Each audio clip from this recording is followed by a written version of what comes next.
What's going on, guys? This is your boy Kev signing here, and welcome to the first episode of the Captain's Pika podcast, guys.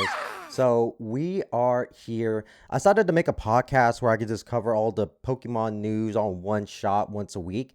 They're going to go up on Wednesdays. Today, it's going to go up on a Tuesday later on today. That's just predominantly I want to get it out a little bit more earlier for you guys than waiting off till Wednesday. There's a couple news stories on the Pokemon side that I did want to cover for you. And then a couple thoughts that I wanted to give you guys when it comes to the finance sector. I also want to go ahead and add, for any folks that have been watching me for a long time, for any new folks that are watching me, welcome. I also want to start off by saying as well that keep in mind, guys, I am my own person. In these particular videos going forward, and I said this in my last video, that I am going to be more generally myself. I'm going to say my mind. I'm going to do what I do. And if you guys don't like it, that is okay. We don't all have to agree. All you got to do is click off on the video. And that's predominantly I'm saying this because, like I said in my last video, I felt like I've been pandering a little bit to my channel, and I felt like I've been doing certain things that just hasn't felt like me on my channel. So now I'm kind of switching it out to where I'm gonna start making YouTube videos fun again for myself, because I've started a second channel. I'm having such phenomenal time over there, and I want to bring that same level of energy onto this particular channel. So I decided I'm going to make the Captain's Pika podcast, where I'm going to cover things, give y'all my opinion on things. You guys could watch it throughout, as there will be multiple things that we're going to be covering in today's podcast. I want to start bringing some guests onto the podcast if I'm able to. I'm going to start reaching out to other content creators that might want to talk and hang out with me and just have a little discussion on everything. But I also want to talk about, because one of the videos and one of the articles I'm going to be covering today's video is a little bit more controversial, predominantly because it does involve politics, and then depending on what side that you're on, you might like the article, you might not like the article, you might like me for my response for it. And usually I don't cover politics, but in this particular sense, it did evolve around it. Because it involved Pokemon and the US government, and I thought, we're going to go ahead and cover it together. So let's go ahead and start off with the particular first thing I want to talk about in today's podcast, is that Rob Burns is actually back on YouTube, guys. He actually uploaded a video 2 days ago. Pokemon card values are spiking hard. Harder than gold. Harder than the S&P 500. Heck, even harder than Pokemon's new meme coin. But with great gains comes great responsibility. One wrong move and it's Phantom Tax, the final boss. Here's how I'm locking in max risk protection for my collection. Hey guys, welcome back to Rob Does Pokemon. I hope you are doing well. I am doing much better, guys. I'm doing much better than the last time you saw me. If you guys don't know who Rob Burns is, he actually is a pretty huge podcaster when it comes to the Pokemon space. He actually left YouTube about 6 months ago. He decided, he wanted to focus more on his family and his health and himself, as the Pokemon was taking a lot away from him. And he, again, was turning him into something he wasn't happy, because the last straw was his last stream, where I guess he was getting very drunk and with Pokémon Brian and somebody else, and it was just getting a little bit out of hand, and people were in the stream were telling him to stop, and they just didn't stop. They should have called it. But I'm glad that Rob is back, man. I'm glad he's in a better headspace. He's seems like he's healthy and good. He stated in the video he does plan on seeing us again, so I'm sure he'll plan on making another video. So if you guys want to check out Rob Burns, show him some love, man. Go check him out. The link for him is under the description. The second article I want to go ahead and cover with you guys, are not really an article, it's just my thoughts on things, because when it comes to the Pokemon investing, since you guys are going to use the investment word, like people are using, we're Pokemon investors, we're investors, right? Like they're on the same level as stock investors or crypto investors or any of that stuff. I guess technically anything could be investable, right? But there's levels to it. Now, when it comes to Pokemon investing, because it's collectibles, I will say a very small few, in my opinion, actually keep up with what's going on in the world, especially when it comes to the economy, because, well, what happens in the economy affects what happens in the Pokemon, right? If we're in a depression and people don't have money, people really won't be buying Pokemon as much.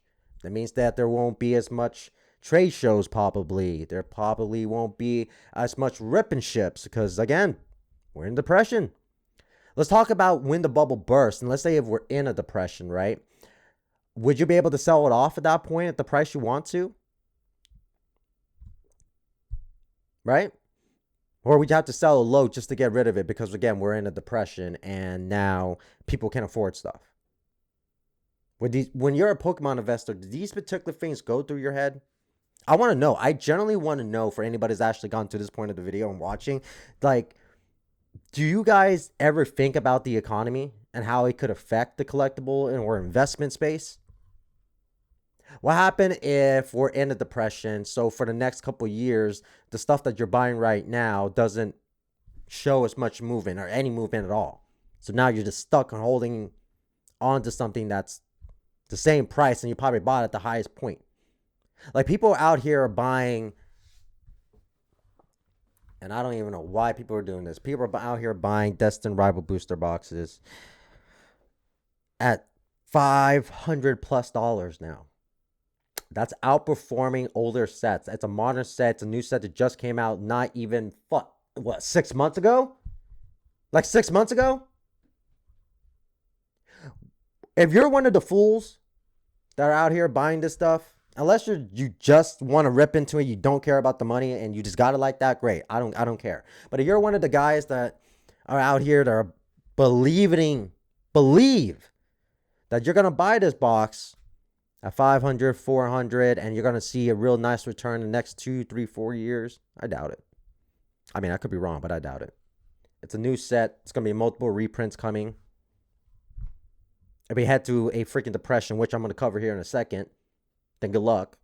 Because that's where we're heading, guys. There's already flashing red signs that we're already heading to a depression. There's a video that I'm going to go ahead and play from a financial guru. He's a real cool guy, runs his own show, talks about the financial sector or the economy sector. Keep in mind, guys, I'm also in the finance sector. My normal everyday job is literally about finance. And my job is literally to help people get out of their hole that they're currently in. It is my job to know this stuff.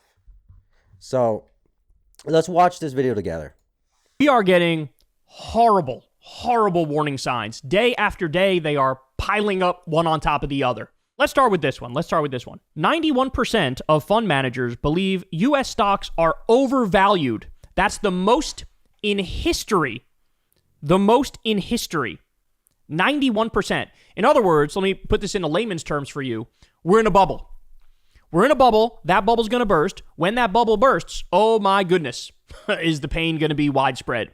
Because think about it. The giant bubble that we're in, a lot of the heavy lifting is being done by these tech stocks because of the AI boom, right? But, as we're already seeing, we're beginning to see the air come out of that bubble a little bit because people are beginning to realize, well, hold on now. It seems like people overpromised with AI, underdelivered for AI, and China's already ahead of us anyway. And now you get these horror stories of people becoming psychopaths because AI convinced them that they're some sort of mega genius. We're already seeing a number of those dystopian stories like they come from some fucking sci-fi novel or some shit. So, not good to say the least. All right, let's keep going. I'll give you more. People Googling help for mortgage. It has now surpassed 2008. That should terrify you because in 2008, we had this little thing called the subprime mortgage crisis. The numbers for searching help for mortgage is now higher than it was back then in the Great Depression. And you know how I know this is true? Not only that's what Google Trend is showing, but because I work in the finance sector, I hear from my clients every day. It's literally one of the first things I ask them. What put you in this situation? I'm calling into us today. I need help with my mortgage.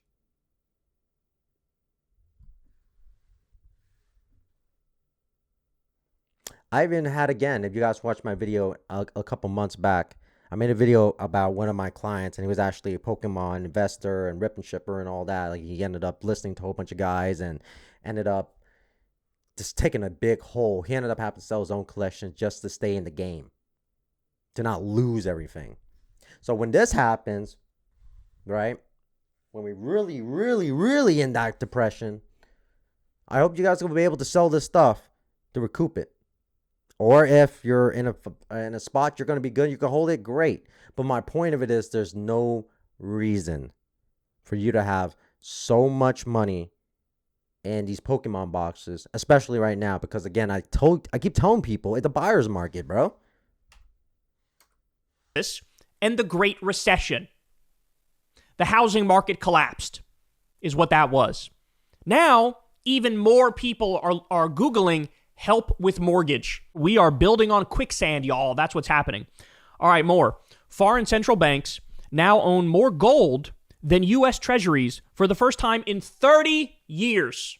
30 years. So this alludes to what I've told you guys about, that because the U.S. is giving the middle finger to our allies and saying fuck off to the world, what's happening is they're going, okay, you know what? Now, if there's an economic downturn, the flight to safety is no longer going to be to the dollar because the dollar is not stable. The dollar is not secure. The U.S. isn't the world's leading power anymore. Now, the flight to safety is to gold. People are buying gold instead of dollars. In 2008, when we had the Great Recession, the dollar got stronger. Why? Because the flight to safety was to the dollar. Now, the flight to safety is to gold. And this is further evidence of it here. That now, central banks own more gold than U.S. treasuries. And that's only going to get worse and worse and worse. All right, more. Gold has hit an all-time high. An all-time high. Ladies and gentlemen, that's another indicator. That's true. When there's a recession, people want to put their money somewhere else. Back then, the dollar was too strong. If that's not the case, it's gold. I've been picking up gold. I've liquidated some stuff into gold. I've liquidated some stuff into crypto as well. But yeah, it's getting scary out there, dude. And I'm telling you guys, and by the way, if y'all think I'm crazy, I don't know about you, but like for a while on Team Rocket's Joey's channel, he was promoting crypto and he was telling you like, yo, but you won't hear that from a lot of channels because they'll keep telling you, oh no, Pokemon's great. Pokemon's great. Oh yeah, it's doing better than at the F and 500s.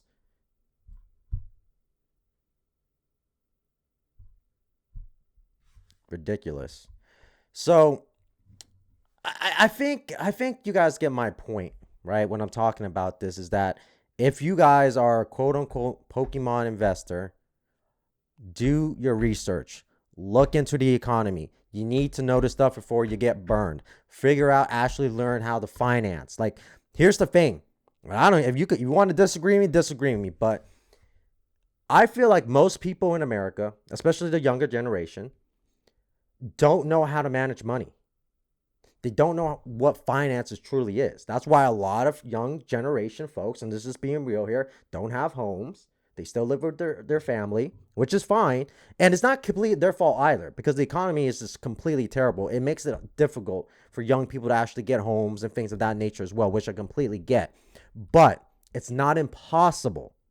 It is still possible with the right actions and actually knowing how to budget your money in finance. I've been doing it since I was 18. My brother's been doing it since he was 18. I have friends that have been doing it since they were 18. Right? So when I look at this, I tell myself, it's harder for sure. Things are definitely harder, and it's going to keep getting harder, guys. So you don't want to put yourself in a position where you're going to make it harder for yourself. Make sure you're taking care of your normal stuff first before you worry about it. Pokemon. Pokemon's always going to be here. Like, it ain't going nowhere. Like, if you miss out on the set, who cares? I don't know about you, but I missed out on the last two sets. Destin Rival. Oh, I got Megas coming in, but I missed out on I don't know. What sets did I miss out on? Destin Rival and Phantasma Flames, because I wasn't able to get any on the Pokemon Center. Okay. Big deal. No biggie to me. So, yeah, just food for thought. Just something to think about, okay? Next story I want to go ahead and cover with you guys here is that we are getting some more reprints of Paldean Fate, guys. So Paldean Fate is actually going to be getting a pretty massive reprint. Poke Beach and a lot of people have already been covering that. Now, from what I'm hearing, they're going to be coming out with a reprints just like with the Prismatic and the Seeing Sky boxes, right? We're going to be seeing the same boxes here with them as well. So we're going to get Paldean Fate's boxes, going to have 11 Paldean Fate packs in it, 4 cards, and as well as one big jumbo, which is really awesome. And it's going to be like a Great Tusk, Great Tusk and Iron Trades EX. So that's really cool. I mean, I think that Great Tusk is pretty awesome. But yeah, I think we're getting more reprints of Paldean Fate.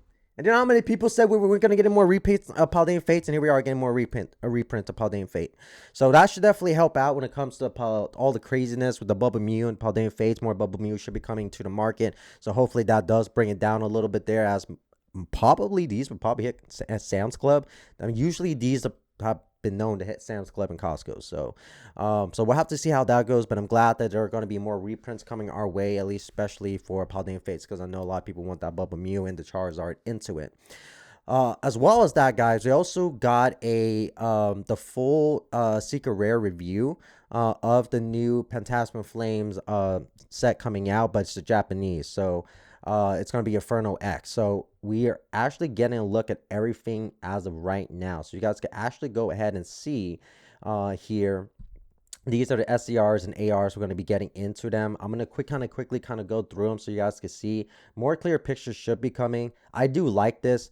Fluff, super excited about for. I'm actually a very huge Piplup fan, especially everybody should know Piplup again. So that's definitely going to be a very awesome AR that I think is going to be popular with a lot of people as well. The Flygon, I'm a huge Flygon fan. So definitely this AR right here, I'm going to be hunting down for as well. I think that's looking pretty good, man. I'm not going to lie, you know, especially when the way it got in on the areas.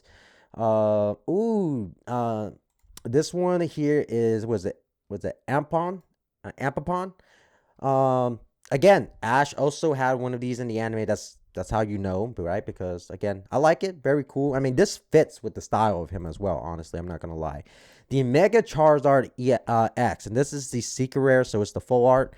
And it's sick. It looks sick. Again, these full arts are looking better. I will say, I think for most people, I think we could agree at this point that the full arts are looking like way better in this era than they did in the last era. I will say that. We're also going ahead and getting, again, a huge amount of stuff here. Again, I'm kind of quickly skimming through. If you guys want to look through this stuff, you guys can on Poke Beach. Oh, very nice here. Another secret art. That's a very nice one. Clean, not going to lie. We getting the Dawn as well. Dawn, again, everybody knows Dawn. I mean, you guys should know her. But I think she's also getting an SAR as well. Yes, she's getting an SAR. I'm going to be hunting. You guys know I do like trainer cards, and Dawn is actually one of my more favorite female trainers. So I definitely want to make sure I can add Dawn to my collection. And then we're also getting, man, we're getting that good old Shindy boy. Man, I've seen people talk about this, and I'm not even sure people actually even like this Pokemon or not, but because it has Shindikanda's name on it, I'm sure it's popular. It's beautiful art. I mean, it's sick. Again, you got to give respect to Shindikanda. I mean, this is the reason why a lot of people are going to want to pick up the Shindikanda card, because even if they don't like the Pokemon themselves, the art is just sick. I mean, sick. So, yeah. And then, obviously, it's been fully confirmed now that we are getting that Mega Charizard card that's been rumored for a while now, and it is true. So people will be ripping for this. And like I said, I know a lot of people say that this is going to be a very high price card, but guys, it's a small set. As long as we get plenty of reprints of this stuff, which we should get, it should be very easy to pull the Charizard, so it shouldn't be as high as people are making it out to be. At least that's in my opinion. We're also getting a gold Charizard as well. So it seems like we're going to be getting a lot of gold cards in the new era, and this is how they're going to predominantly get their styling. These gold cards are going to be looking, which I like. Again, I think they look a lot better than the gold cards the last in Scarlet and Violet, personally. So Yeah. But with that being said, man, tell me what y'all think in the comment section, man. Y'all think of, rather that be anything of the stuff I covered in today's video. Tell me if y'all dislike the one I talked about here. I don't freaking know, man. But the point of it is I was just having fun, man. I'm enjoying making content again, and this podcast is gonna be a fun thing for me. Like I said, I'm gonna try to get people on here. I'm gonna try to cover the new Pokemon news the best I can for you guys. Try to give you that best quality, and I'm gonna keep it a buck with y'all. I'm gonna keep it a buck. I will keep it a buck with y'all. I'm like, I don't care. I mean, not to say I wasn't keeping a buck with y'all before, but I was definitely putting my words in ways that came off a little bit nicer around the bush.